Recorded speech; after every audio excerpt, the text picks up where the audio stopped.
we're gonna go on a different journey on this next one. A journey that's very frustrating for me in particular. We're gonna jump into George Valera. George Valera is with the Cleveland Guardians. He is 6 foot tall, 195 pounds. He's 23 years old. He was born in Queens, New York on 11/13 in 2000. This is where I get frustrated. This is massively frustrating to me. Career-wise, he has 1,244 at-bats. He averaged 242, on base of 363, slugged 452, on base plus slugging of 815, with 63 career home runs, 23 stolen bases, got caught stealing 16 times, strikes out 387 times, walked 228, 52 doubles, 10 triples. 2023, 277 at-bats, 220 average. On base 349, 397 slug, on base plus slugging 746, another 11 home runs, 3 stolen bases.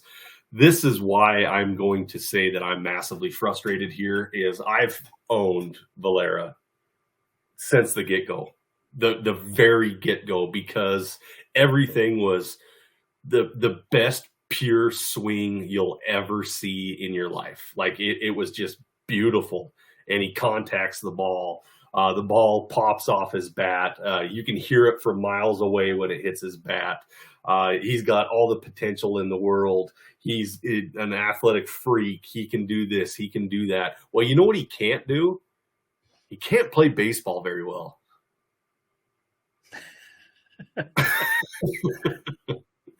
All of this stuff, all this smoke, all this everything was how amazing he was at hitting, and he just doesn't hit.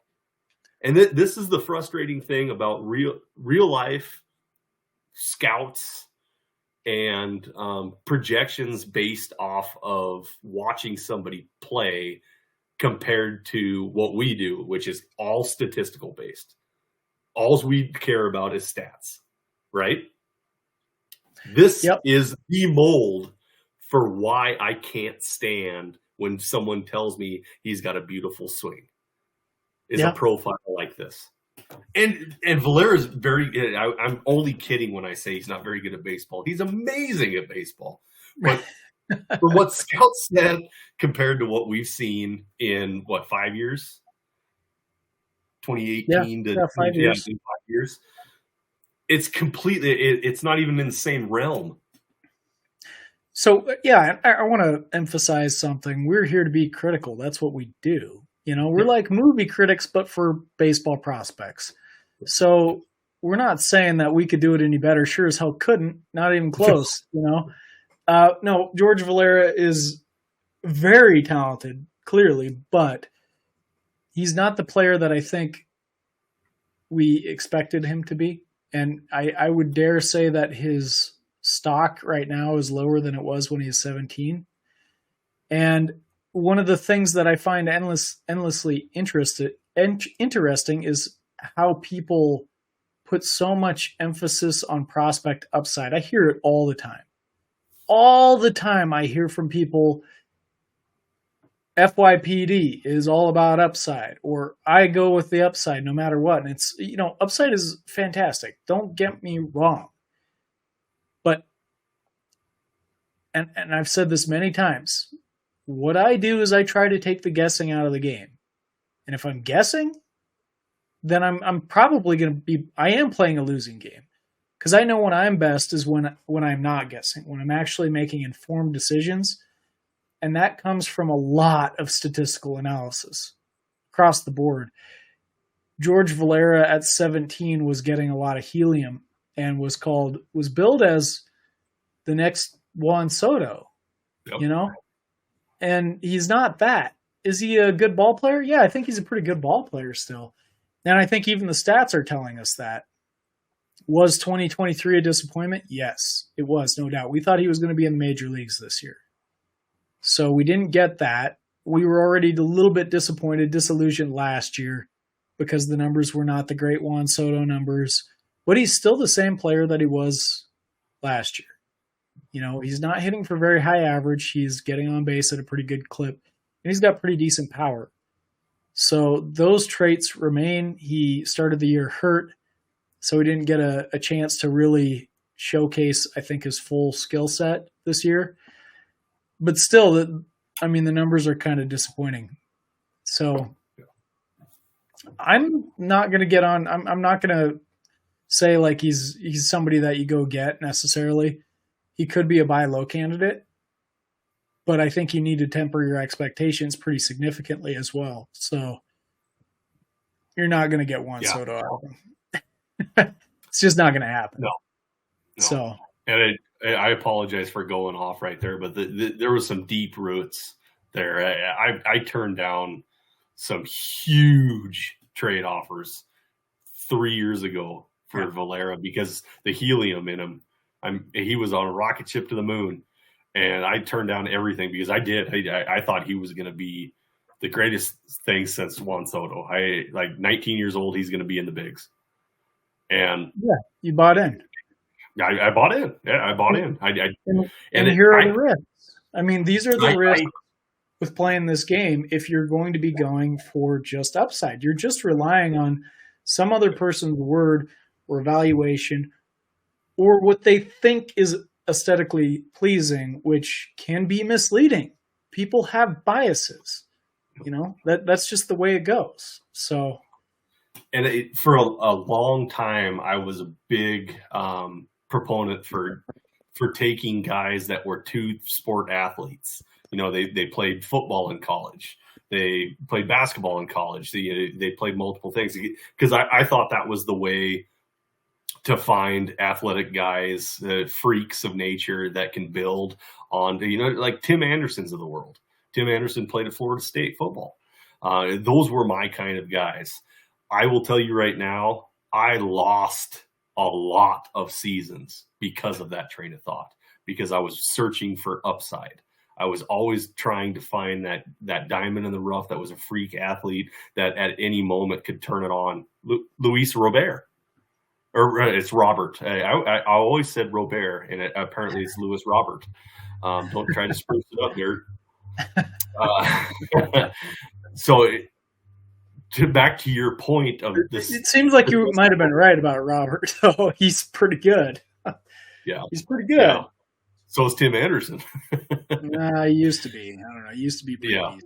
Yeah, I don't think he ever hit a home run last year, which was really weird. No. But anyways, but what I'm trying to get at is sometimes, especially in this realm of what we are talking about, of what we are doing, is trust the stats. Just trust the stats. You don't need to hear the outside noise of, man, this guy swings his bat 116 miles an hour, and when the ball hits it goes 140. We don't care. I would take that even a step further. And I'm going to say something that might be kind of a controversial statement in general, but trust the science. I mean, the data science in this sense, but I would say trust the data science, because there is a little bit more than just the numbers, right? But there's things that the numbers tell us. You just need to know how to properly extrapolate the proper information from them. Like, here's an example. And this is something we can say about George Valera.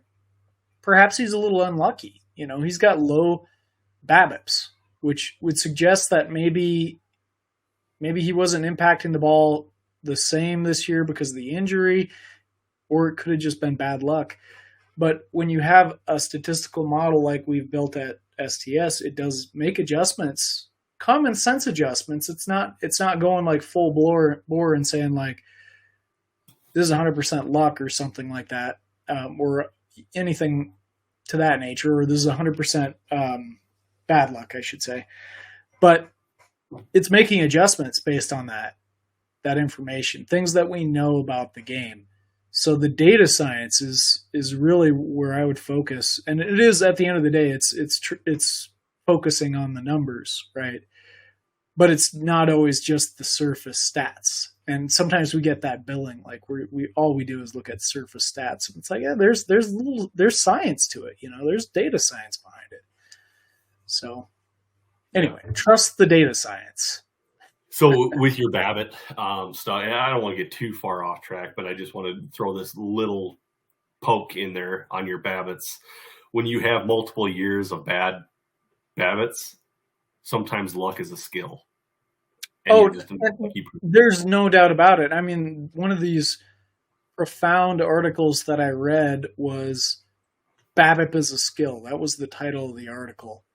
And I need to read it because I think I would love that article. It's true. I think that there's a lot of truth to that within certain boundaries, though, because we also know other flip sides to that. Okay, here's a really good example. Now we're getting way off track, so I'll be quick about this. We can rein it back in. Nolan Jones, he's on the hype machine,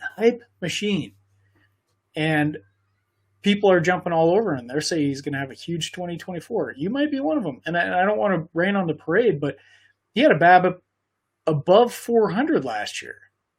And he's always around high BABIPs, so it's reasonable to assume he's a guy that runs higher BABIPs than the average sort of player.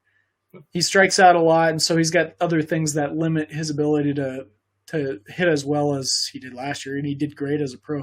He had a really good season. But you're not going to be hitting 405 for a career. Nobody does that. Tony Gwynn didn't do that. Nobody does. So you can put some boundaries on that. And I said, you got to lop 60 points off that batting average from last year, right off the top.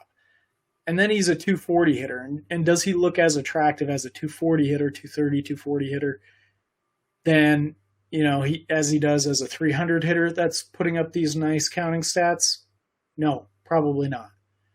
So, I don't know. Both of those work together, right? Anyway, if you ever want to ask me a question about a ball player, ask yourself two things first. Does he play for the Rockies? No, I don't like him. Number two, does he play for the Tigers? Yes, I love him.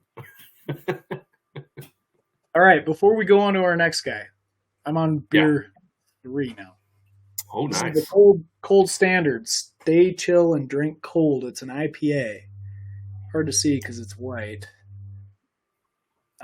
Anyway, moving on. We got a long ways to go. That's a different. That's a flip flop in taste, there, pal. Oh well, now I'm down to just IPAs. So they're all IPAs from here. All right, here we go. Our next one, and go ahead. Everybody do it. Everybody go like this. Pat yourself on the back. You know why we pat ourselves on the back? Because we discovered Jacob Marcy. Nobody was talking about Jacob Marcy. And you know who did? Me and Ross sat here right in front of all of you and said Jacob Marcy is a superstar. And here he is. Let's break down Jacob Marcy's stats. He is 6 foot tall, 180 pounds. He is 22 years old. He was drafted round 6, pick 180 out of Central Michigan in 2022. Jacob Marcy's, I'll break down his career first, and then we'll jump into 2023. So his career, 556 at-bats, batted .268, on base, .416, slugged .424, on base plus slugging, .840, 18 home runs, 61 stolen bases, 23 doubles, strikeouts 122, walks 128. Come on, Ross. Do it. Just real quick. Get it up there. Pat yourself on the back. There you go. Hey, there you go. If we were in person, I would pat you on the back because you were the one that brought him to my attention. I remember we were having that discussion. We brought him up on one of the Bats and Stats podcasts last year, and as I was looking through his numbers, because I was familiar with the name, but so there was two. I remember as we were talking about it, I was like, dang, I've got to go make a trade offer or something right now. Like I really became infatuated with the profile as we were talking about it. I was like, there's something here. This is pretty intriguing, So yeah, and he improved throughout all of last season too. And I want to point that out.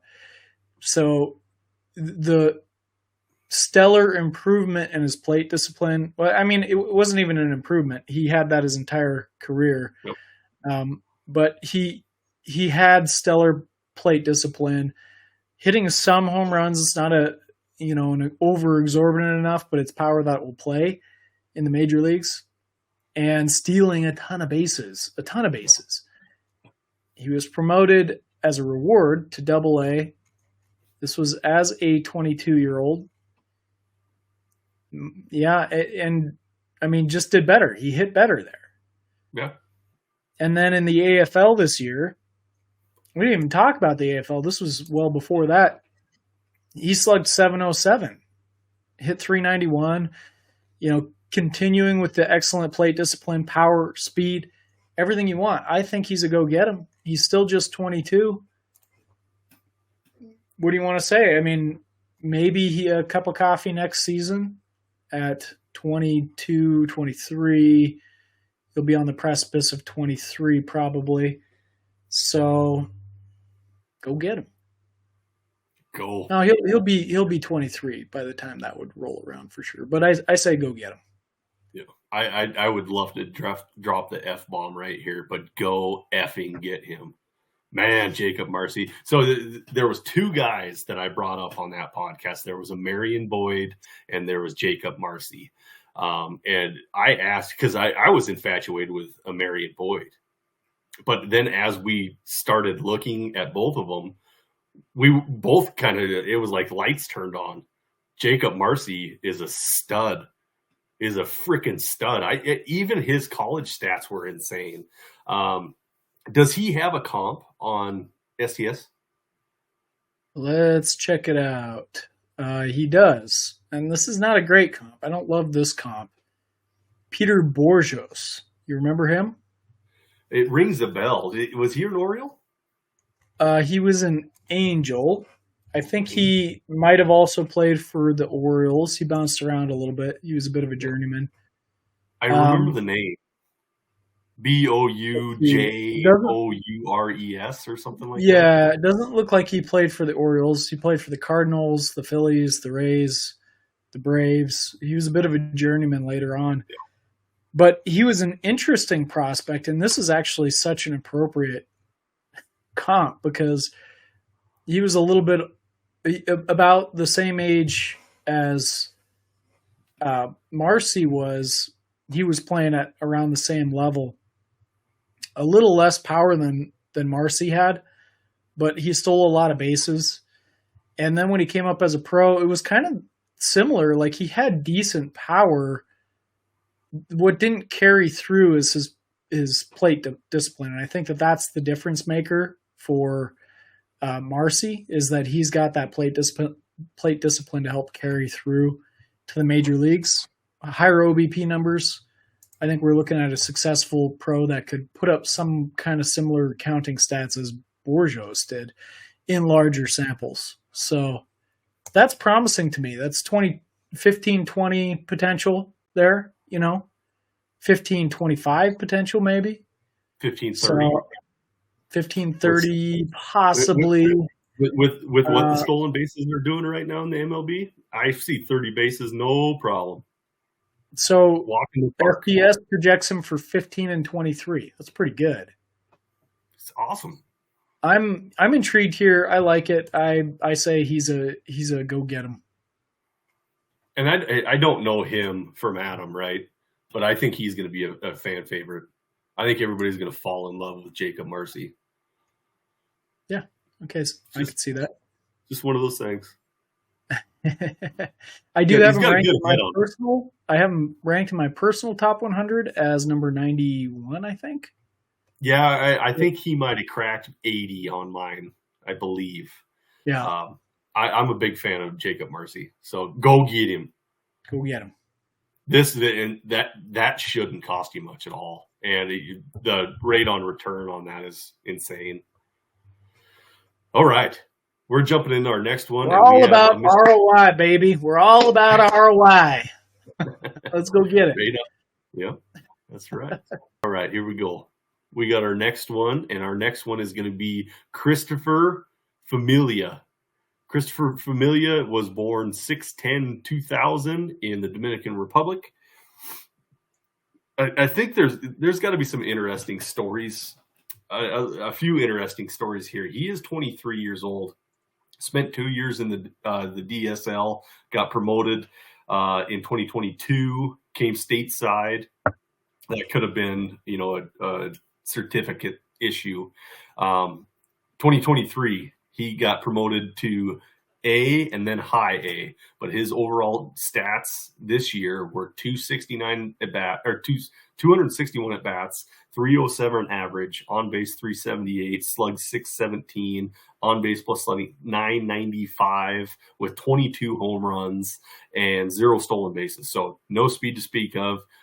11 doubles, 61 strikeouts, 25 walks. I'll be completely honest with you guys on this one. This is a complete unknown for me. I don't know anything about Christopher Familia. This would be, since I built my screenshots and stuff this morning, this would be the second time I've even spoken his name. So for me, well, let me first talk about what STS sees. STS sees somebody that has a lot of power, who actually has done his damage with a fair amount of bad luck. So that's pretty good considering the stat line this year was pretty sparkling, despite that. So what sticks out to me, however, is that he's 23 years old. He's playing in the low minors. His plate discipline isn't all that grand. I'm not buying it. I'm going to say that this is somebody that I'm walking away from, to take a phrase from you. Christopher Familia is somebody for other people to draft, for other people to own, and not for me. I don't have anything else to add on top of that. I agree with you. I just, maybe it's a lack of, or not a lack, maybe it's ignorance on my part of just not knowing who this character is. I'm passing. I don't see it in the stats. I'd let somebody else feast on this one. Yep.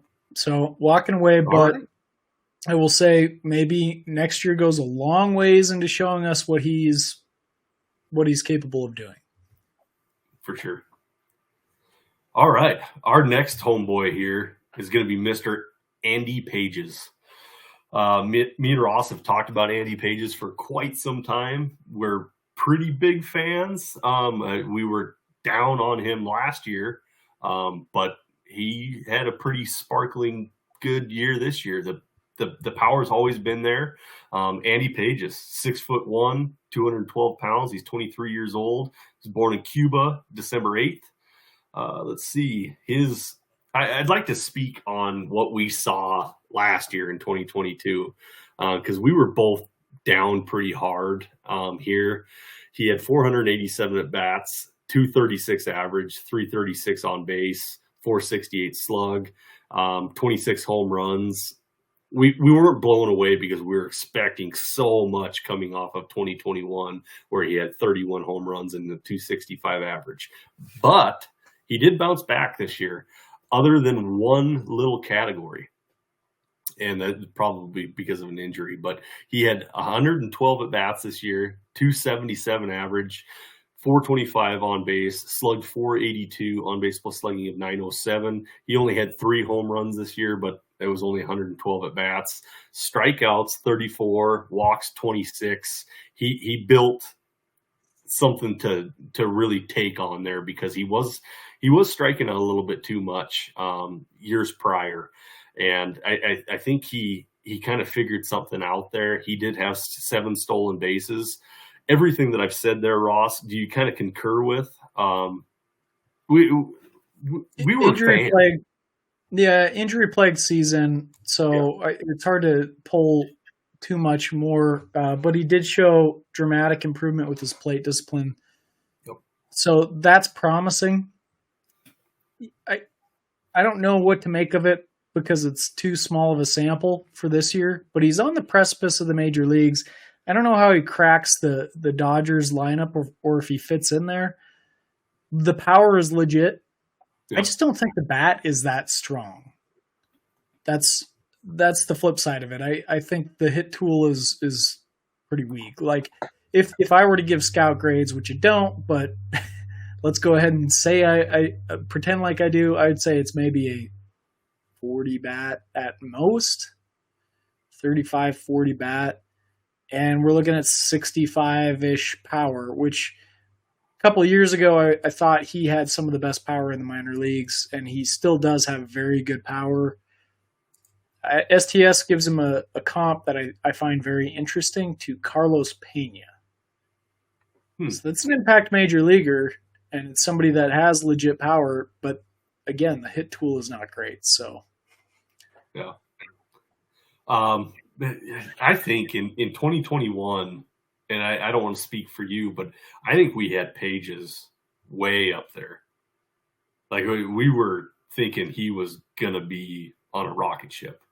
And he could have been, but he had a rough 2022, which is fine. You can have bad years. 2023 was injury plagued. I am cautiously optimistic here. I'm still on board, just lower than where I was before. If you own him, he's a hold. If you don't own him, he's not quite a go get him unless at the right price. Yep. If you're not giving much up, I would certainly go get him. And then you can sit on him and see what happens. The Dodgers don't mess up, especially lately. The Dodgers have been pretty damn good. They're pretty young in the outfield. He's probably not breaking in there unless there's an injury. Mookie did move back to second, from what I heard. He's going to play strictly second this year. So there's an opening there. But, they have young talent. You have Vargas that's still in there. Outman. It's going to be tough in this. Does Ohtani play outfield? What are we doing? Is he going to play some outfield this year? He's not pitching at all, right? Not in 2024, I don't think. So you're not going to put him in the outfield to make him make throws. You're just I don't know. There was some talk that he could play some outfield. At least that's the buzz I heard. So, that's just as much strain on your arm throwing it from the outfield as a pitcher, right? If not more. I don't know. I don't know. You're not doing it 100 and some times a game, but right. Yeah, I don't know. I don't know. I can't imagine he plays outfield. Oh, you're going to put that $700 million contract in the outfield? I don't think so. I don't see it. You're also not going to pay a DH $700 million, you know? To sit this year and come back healthy next, maybe you do. Fair. Okay, if we're just talking about 1 year, sure. Yeah. So, the unfortunate thing here is the team. I don't see him cracking the lineup, but he can sit in AAA all year. He needs to prove a lot.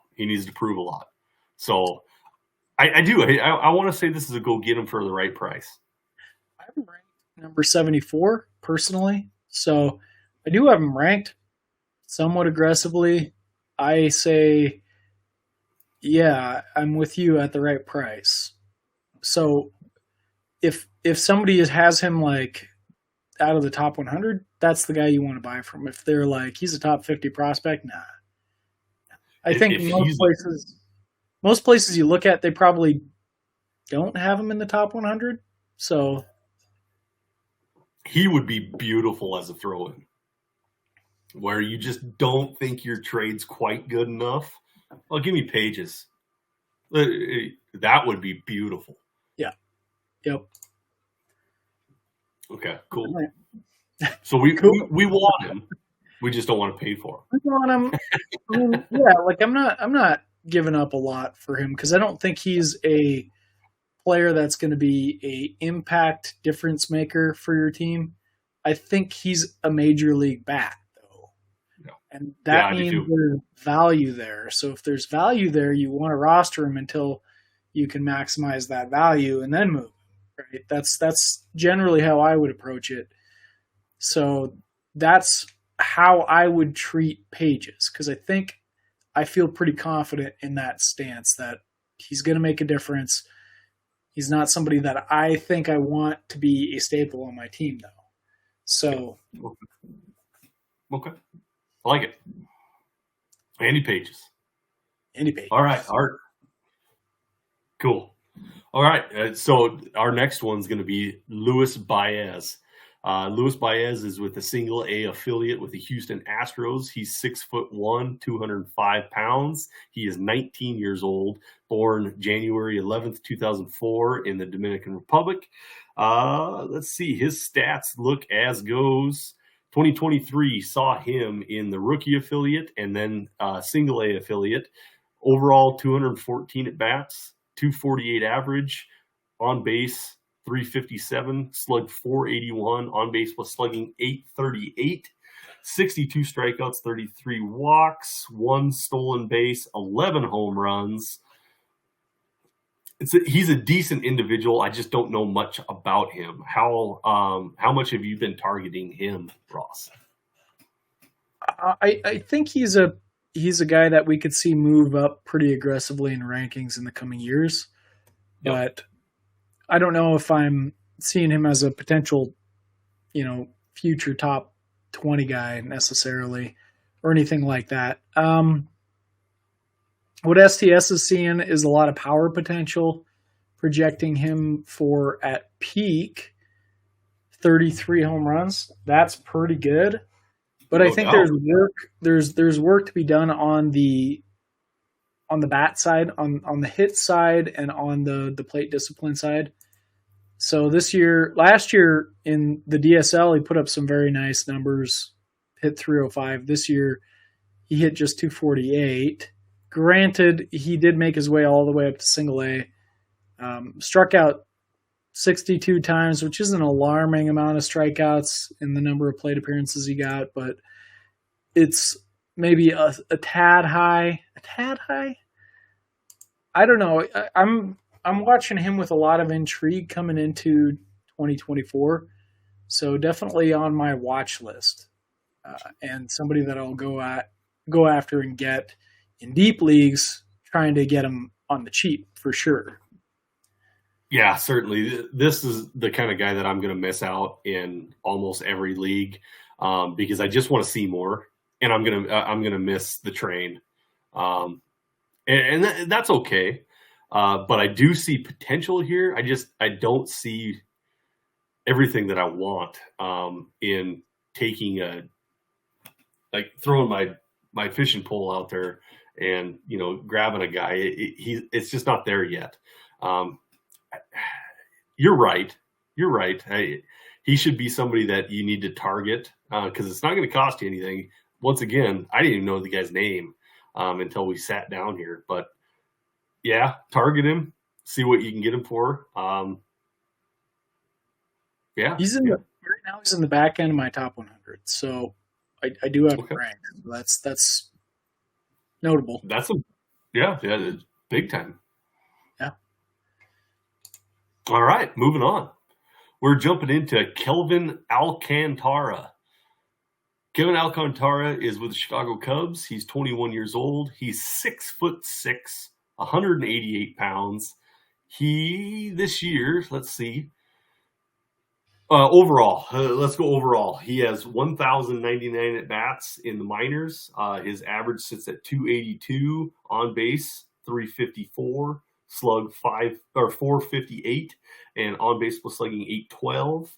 There's 34 home runs, 39 stolen bases, strikeouts 300, walks 116. 2023, we've seen 309 at bats, 284 average, 345 slugging, and 465 slugging. On base plus slugging is 810. 13 home runs, 15 stolen bases, 105 strikeouts, 36 walks. We have a little bit of a plate discipline issue here. But he stuffs the stat line, right? I mean, three triples, 26 doubles. He's got a lot going for him. My fear here is he's just a guy. Is that kind of how you see it? He's just a guy. Kind of, yeah. Very interesting profile in general. He's really tall, really thin, real thin right now, and he'll probably fill out, which means the power could come for Alcantara. I think a lot of people are banking on projection when it comes to Alcantara, but I'm not a projection guy, and I'm with you. I see plate discipline that's not great. I see some counting numbers. I see a decent all-around profile.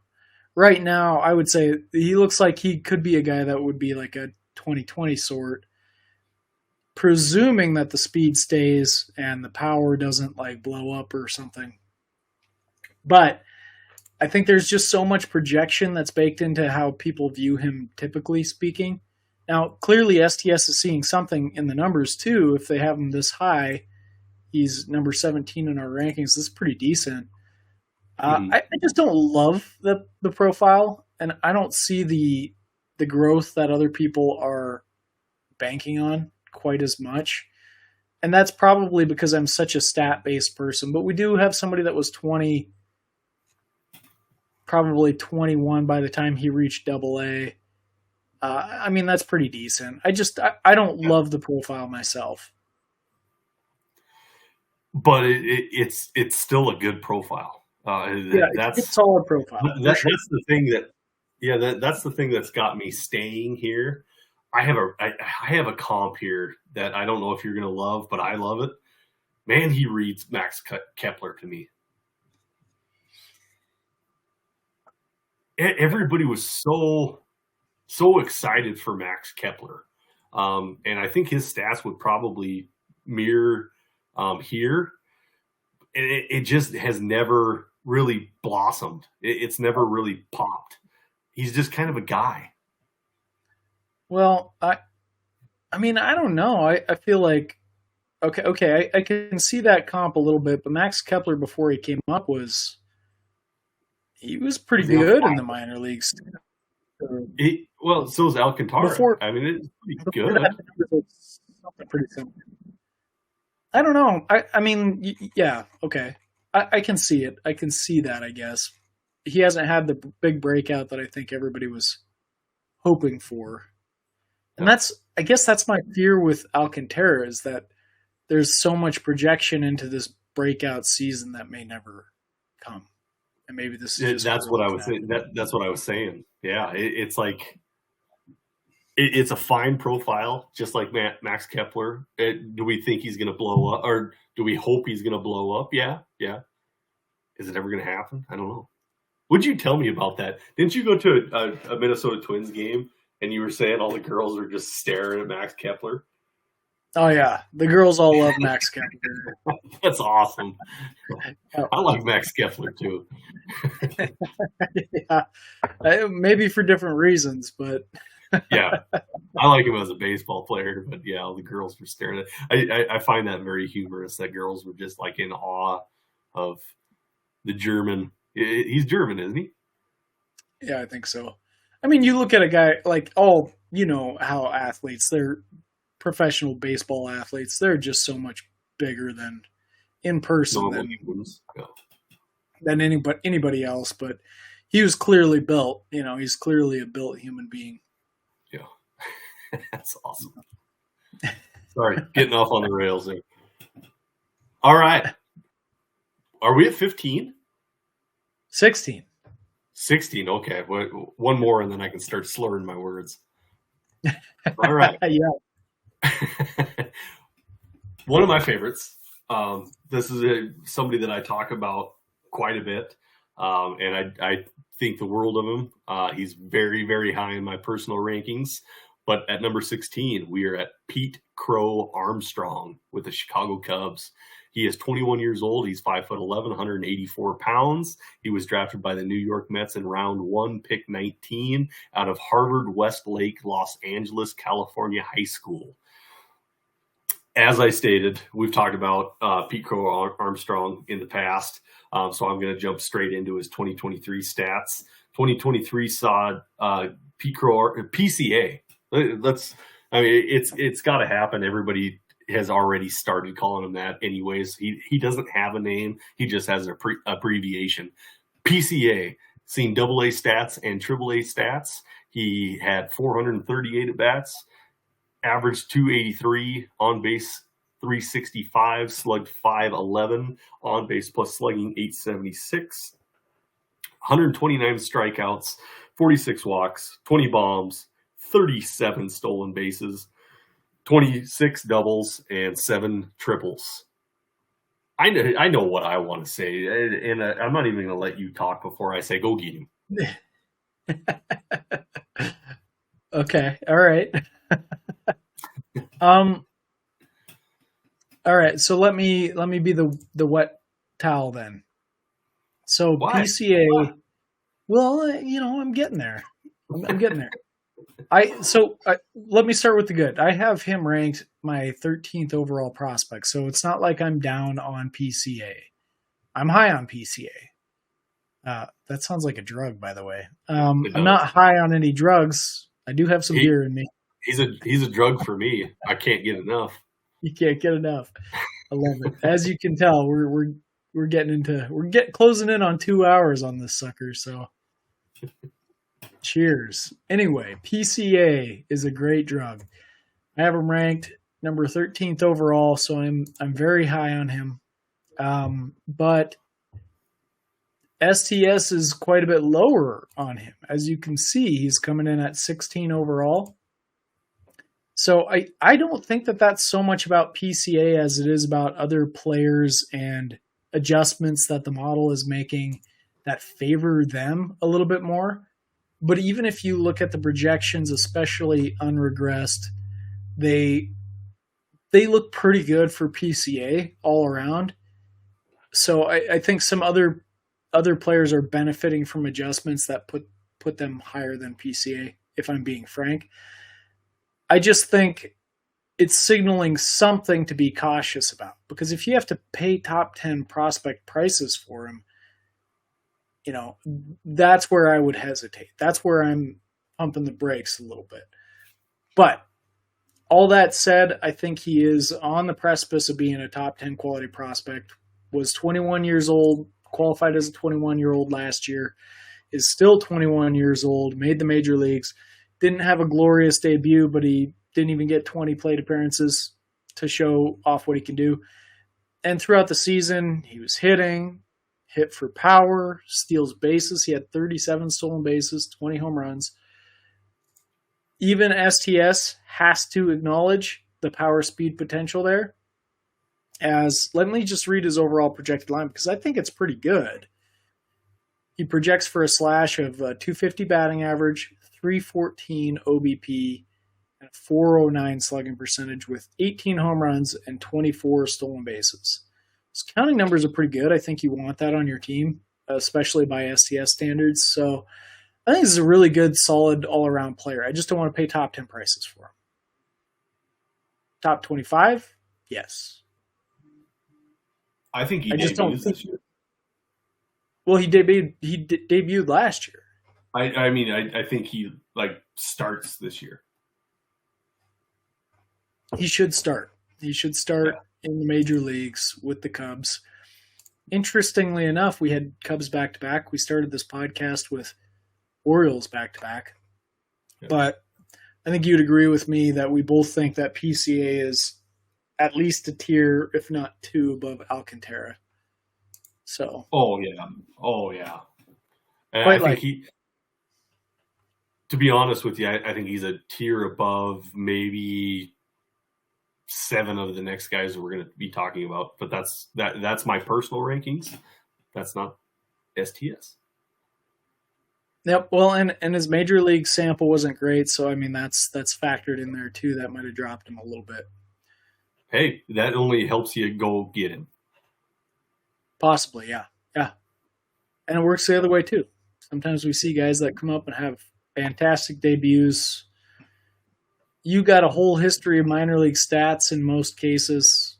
Don't ignore it. Ignore at your own peril. That's what I say. The show. All righty. We are jumping into the next one, and right now we have Gabriel Gonzalez with the High A affiliate with the Seattle Mariners. He was born January 4th in Venezuela.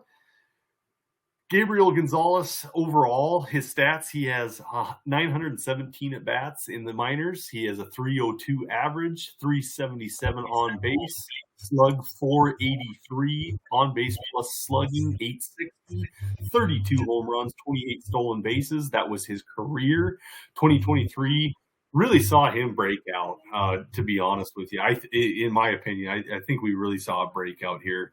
He did finish with High A. In 2023, had 477 at-bats, 298 average, 361 on base, slug 476, on base plus slugging 837, 10 stolen bases, and 18 home runs with 23 doubles, 89 strikeouts, and 36 walks. I think you would agree with this. I think Gabriel Gonzalez made some money this year. What do you think? So you said breakout. I would maybe argue that the breakout was last year potentially, but really good season. And in fact, I mean, we did talk about Gabriel Gonzalez last year too, and I think we both said, pay attention, 2023 is going to be a big year for him, and I think we were right. Yeah. He really blew up on the scene at Single A, and the power was slow to come too. So I think the numbers are even better because he hit 348 at Single A, and he was going for a while without any home runs, and then they started coming, and then he was promoted.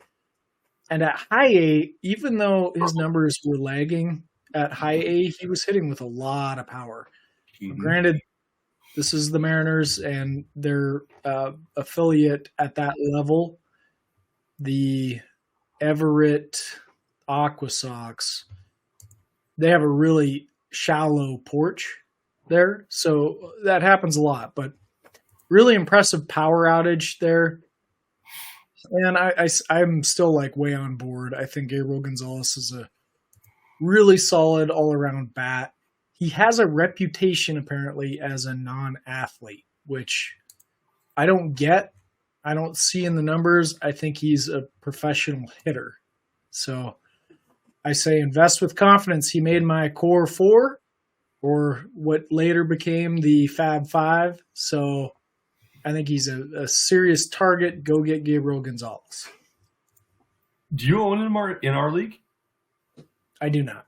No. Oh, okay. The only members of our core of my Fab Five that I own are Cole Young. I think that's it in our league. Okay. Roman Anthony. He's another one. So I should have prefaced that a little bit better. This year was another stepping stone for him. He's only 19 years old. He will be 20 in a few days. But another stepping stone. He's going to be in Double-A this year at 20 years old. I think the world of him. In my opinion, he's going to go get him. Last year, maybe we slow played it a little bit and kind of said, this is a target to watch. Go get him. Agreed. Go get Gabriel Gonzalez. GG. Good game. All right. Moving on to the next one. We have an unknown to me, but that's okay because he's with the New York Yankees affiliate. We all know my hatred for the New York Yankees. I will not stop saying it.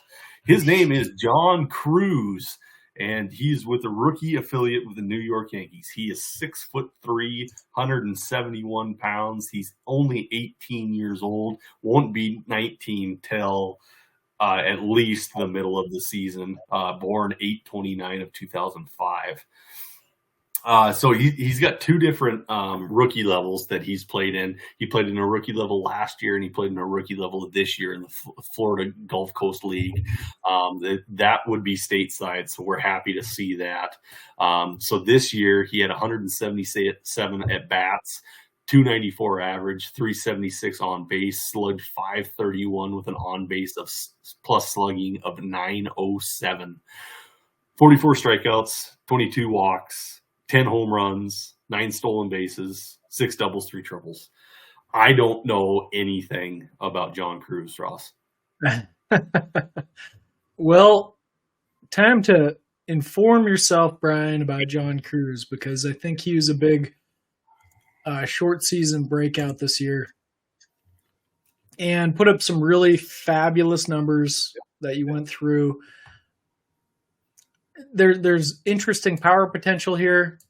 I do think the fact that STS right now is not including his DSL numbers in his projections helps him, which I'd like to see. I'd like to see those included because they were a little down last year. But the power was pretty insane for a youngster at the level that he played at the rookie level, 17. So pretty impressive numbers in just 202 plate appearances, those 10 home runs. I do have him ranked in my top 100. I think he's a guy you want to target now on the possibility that this is legit and is only going to get better. So I say go get him. Go get him. Yep. Super cheap. Nobody should, unless you have some people in your league that are just fanatics with the DSL and shorts league seasons. This should be very cheap. You should be able to get him for next to nothing. Just by knowing his name, I think you're going to surprise some people. Yeah, go. It's fine if you go get him. I'm not going to get him because he's a Yankee.